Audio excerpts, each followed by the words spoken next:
You are about to listen to On the Alexandrian War by Andrea Pietro Cornalba, narrated by Ian A. Miller. The author, Bello Civili. Many things are known about him, because he played a more than active role in the tumultuous political period of the two triumvirates. We know he was a politician of some importance, even before taking command of a legion of Caesar in Gaul. Here he takes on the task of completing De Bello Gallico. The 8th and final book is his work. This is one of the reasons that accredit him as a writer of the entire Corpus Caesarian. But this seems unlikely today. More reliable is the news that the publisher of the text wants. In any case, he married the cause of Caesar.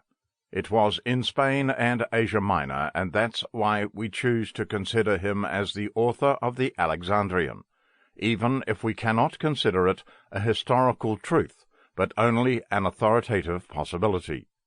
It seems to have been in Alexandria, will be indicated by Caesar as consul, and then in 46 B.C. was proconsul of Transalpine Gaul. It does not seem to have been in Africa or Spain, but this does not exclude the possibility that he is still behind Africa and Hispanic, who may have been sent to him as drafts or simple military dispatches to allow him to carry out his historian. After the assassination of Caesar, he initially placed himself in the service of Marco Antonio, but was subsequently persuaded by Julius Caesar to embrace the senatorial cause. Here happens a little-known but fatal fact to Aulio Irzio. In this political phase, Marco Antonio was alone against all the others, but strong of the consent of the plebs of Rome. 10th Brutus was fortified in Modena on pending events. Here he was joined by consul Vibio Pansa, by the other consul Aulio Irzio, and by an ambitious young Octavian, legitimate heir of the dead dictator. This short war was very bloody.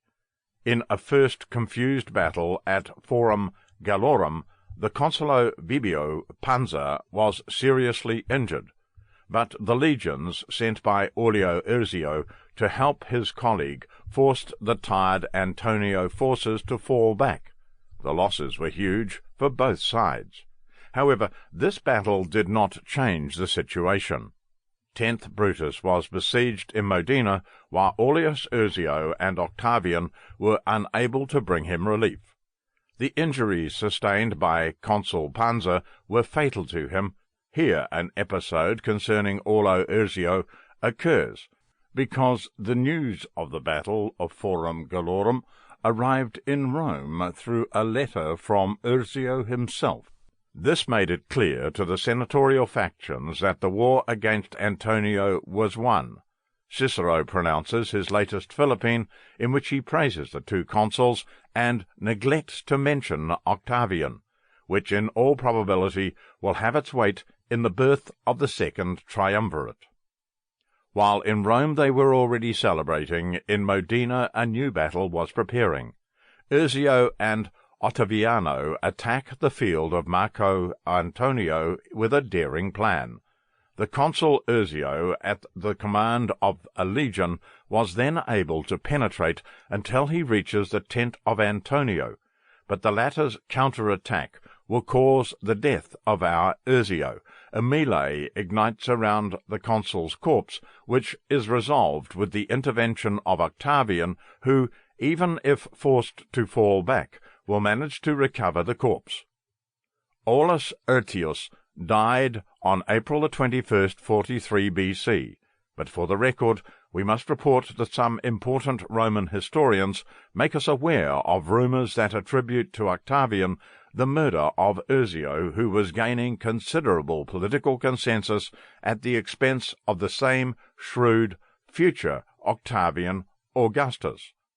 As can be understood from the biography of Aulio Irzio, the wars between the triumvirate were a fluid period with Sample complete. Ready to continue?